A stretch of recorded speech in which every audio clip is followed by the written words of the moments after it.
Oui, bonjour, merci mesdames les présidentes et monsieur le directeur. J'étais fier d'entrer à Sanofi il y a 20 ans car je participais à soigner les malades. Aujourd'hui, je participe à engraisser les actionnaires. Voilà un des verbatims que j'ai entendu lundi dernier lors d'une rencontre avec des salariés devant l'usine près de Montargis. S'il vous Et plaît. beaucoup d'autres choses m'ont été dites allant dans ce sens, et ce n'est pas le sénateur communiste qui le dise. Et on entend la même chose, puisque avec Laurence Cohen et Cathy Poulia-Pourceau, qui sont là aujourd'hui, nous allons régulièrement à la rencontre des salariés de Sanofi. Alors, loin de moi l'idée de participer à un Sanofi bashing. Hein. C'est pas ça la question. Mais la question, elle est extrêmement politique. Beaucoup l'ont dit. 1,5 milliard donnés de CIR, mais aussi beaucoup de millions et de milliards en CICE. 80% du chiffre d'affaires à Sanofi France, je parle bien de Sanofi France, dépend de l'argent public, notamment avec le remboursement des médicaments par la sécurité sociale. Et donc les politiques que nous sommes, qui ne participent pas à Sanofi bashing, mais ils peuvent aussi poser des questions. Vous comprenez quand même qu'il n'y a pas que nous, y compris chez des salariés. On voit des milliards d'euros donnés sans contrepartie en termes d'emploi, et la suppression de milliers d'emplois sur les 12 dernières années. D'ailleurs, une autre personne m'a dit, je n'étais pas surpris que nous ne trouvions pas le vaccin, tant que nous avons détruit, le mot détruit a été dit, détruit la recherche et développement en France.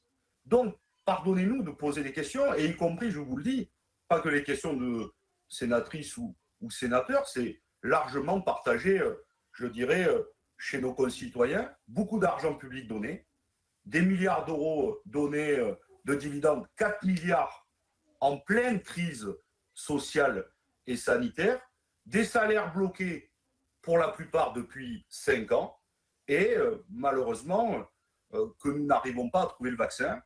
Donc, que nous posions des questions politiques et que nous disions peut-être que d'autres choix sont possibles. Laurence l'a dit, nous partageons la création d'un pôle public du médicament aux côtés d'entreprises privées. D'autres portent la question d'une possible nationalisation de Sanofi. Je sais que nous sommes très minoritaires sur cette question, mais elle peut évidemment se poser.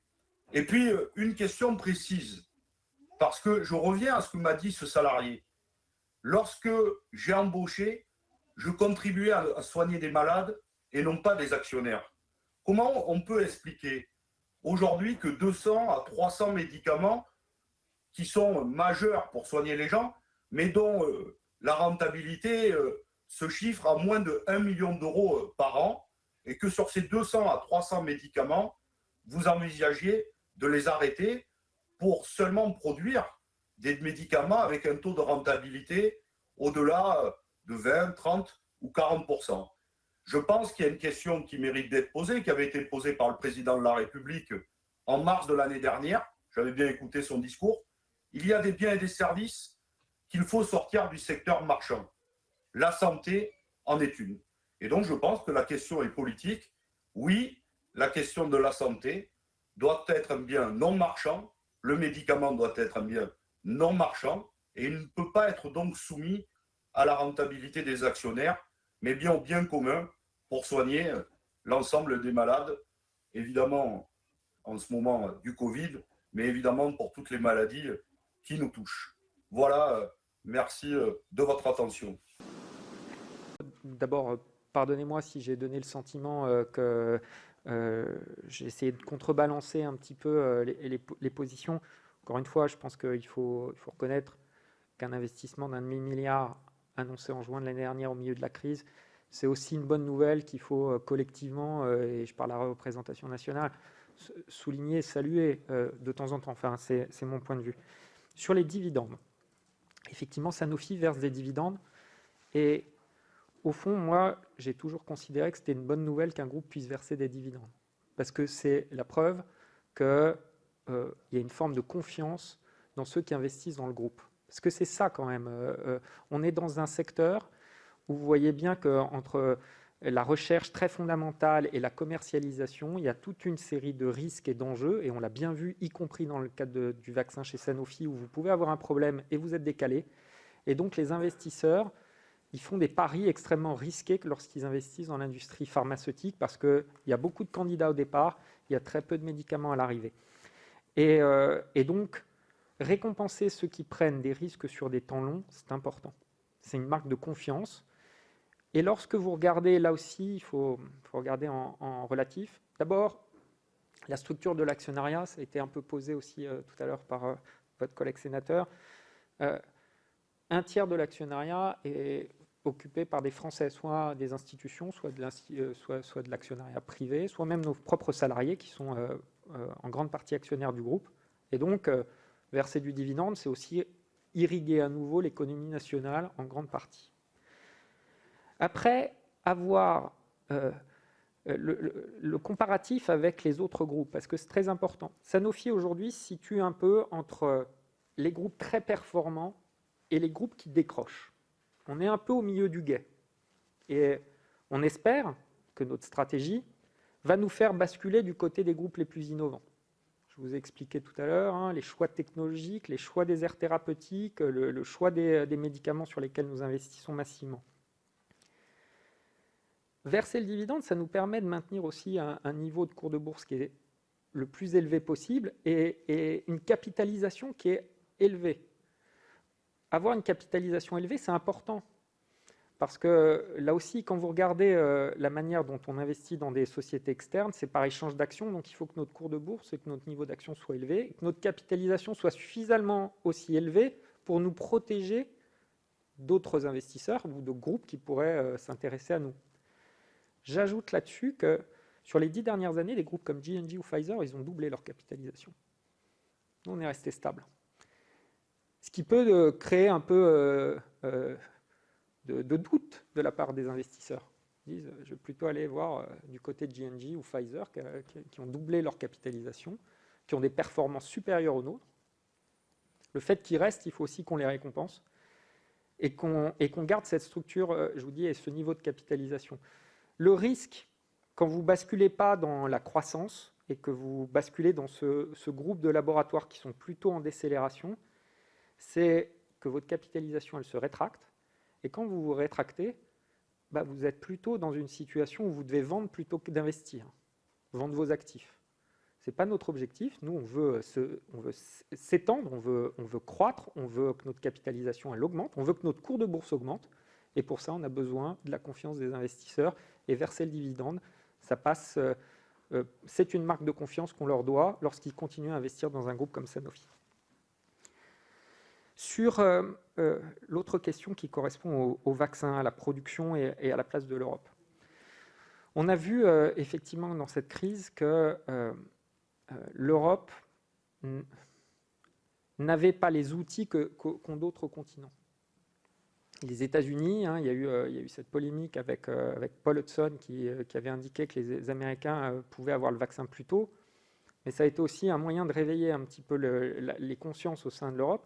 Les États-Unis ont une structure qui s'appelle BARDA, dont le métier est d'investir massivement en cas de pandémie dans des structures, ce qui leur a permis d'aller très vite. Et il faut souligner que parmi les leçons à tirer, c'était une question sur les leçons à tirer pour l'Europe, je pense que la création de l'équivalent du BARDA, qui a été annoncé par Ursula von der Leyen, qui s'appellera HERA, encore faut-il un alignement des pays européens rapide, nous permettra demain d'avoir une réponse aux épidémies avec une structure plus vive, plus rapide, plus agile pour nous permettre d'aller plus vite et d'être un peu moins dans la situation qu'a eu l'Europe d'acheteur, mais plutôt dans une position d'organisateur, voire même de producteur local sur la plaque européenne et de développeur, c'est-à-dire de faire les essais cliniques le plus vite possible sur la plaque européenne. Je pense que parmi les leçons de la crise, la structuration de la réponse aux épidémies par l'Europe, c'est un élément important.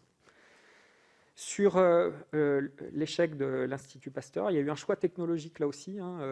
Ils ont fait le choix d'un vaccin inactivé, ça n'a pas marché. Voilà. Vous savez, dans notre secteur, l'échec, c'est la norme quand même. C'est le succès et l'exception. Et moi, je sais que les équipes de l'Institut Pasteur ont super bien travaillé. Malheureusement, ils n'ont pas été au bout et d'autres n'iront pas au bout non plus. Moi, j'espère que Sanofi, on aura 2 candidats qui iront au bout. Ça veut dire une forme d'agilité. Alors, c'est là où je suis constamment, moi, dans une situation de paradoxe chez Sanofi, parce qu'on me dit attention, ne vous restructurez pas ou pas trop vite, etc. Mais en même temps, on me demande d'aller plus vite, d'être plus agile et de sauter sur les innovations technologiques le plus rapidement possible. Oui, l'ARN messager, c'est quelque chose qui est extrêmement important. Madame Procaccea, pour répondre à votre question, parmi les leçons à tirer de cette crise, l'arrivée de l'ARN messager dans les plateformes technologiques vaccinales, cette crise du Covid-19 a montré que c'était la technologie qu'il fallait avoir pour pouvoir répondre à une crise sanitaire comme une infection virale comme le Covid-19. Parce que c'est rapide à produire, rapide en termes de développement clinique, et si le niveau d'efficacité est équivalent dans d'autres pandémies, c'est vraisemblablement la technologie qu'il faut avoir. D'où l'investissement de Sanofi. D'où l'investissement dans son essai d'ARN messager, d'où l'investissement industriel pour maîtriser cette technologie sur le sol français. Et on parle de souveraineté. Parmi les leçons, Madame la sénatrice, c'est qu'il faut que la France se dote de capacités de production en termes d'ARN messager comme d'autres pays. Pour répondre à votre question, moi aussi, j'aurais préféré vacciner les Français avec un vaccin Sanofi, je ne vous le cache pas, le plus vite possible. Je ne vais pas revenir sur le choix rationnel du mois de mars, mais quand même, au moment où Sanofi fait le choix de la protéine recombinante, il s'agit de la technologie la plus efficace et la plus reconnue dans le monde du vaccin. L'ARN messager et l'adénovirus n'existent pas réellement dans le monde du vaccin. Il s'avère que les deux fonctionnent, c'est formidable. Ça nous place plutôt en deuxième rang, mais c'était un choix rationnel. Et je pense que si on avait à le refaire, on le referait, peut-être pas à l'avenir, puisqu'on aura une technologie d'ARN messager qu'on maîtrisera, mais vous voyez, on a fait un choix rationnel. Sur est-ce que notre vaccin va être utile, au fond, c'était votre question, hein, puisque la grande majorité de la population française, et je le souhaite, devrait être vaccinée dans les mois qui viennent. Il y a 2 éléments de réponse à ça. Le premier, c'est que toutes nos productions, vous voyez bien, seront utiles au monde entier, parce qu'il ne s'agit pas de vacciner que les Français ou les Européens, il faut vacciner le monde entier, et nous travaillons actuellement, et le fait d'avoir un léger retard nous aide aussi à regarder sur quel type de variant il faut qu'on intensifie notre recherche pour pouvoir arriver en deuxième ligne avec des réponses, y compris sur les variants. Mais les variants, ils sont nés où ? Au Brésil, en Afrique du Sud, en Bretagne. Mais le fait de pouvoir vacciner la plus grande majorité de la population, elle est importante, et donc toutes les doses seront utiles, et les doses de Sanofi seront utiles dans un contexte international. Au-delà de ça, nous ne savons pas aujourd'hui quelle va être la durée de protection des vaccins. Est-ce qu'il va falloir se vacciner chaque année, tous les 2 ans, avec des rappels, hein, comme vous faites à vos enfants. À ce stade, c'est difficile de le savoir. Par contre, si c'est le cas, et s'il est nécessaire, et un certain nombre d'experts sont exprimés en disant qu'il sera vraisemblablement utile de se faire revacciner régulièrement et de suivre aussi les variants, et comme la grippe, en fait, devoir se faire vacciner régulièrement. Moi, je crois là beaucoup dans le produit protéine recombinante adjuvantée, parce que, notamment après une vaccination par adénovirus, donc les vaccins d'AstraZeneca et Johnson & Johnson, les experts vous diront que lorsque vous utilisez un vecteur viral comme vaccin, son efficacité à travers le temps a tendance à diminuer puisque votre système immunitaire finit par réagir contre le vecteur.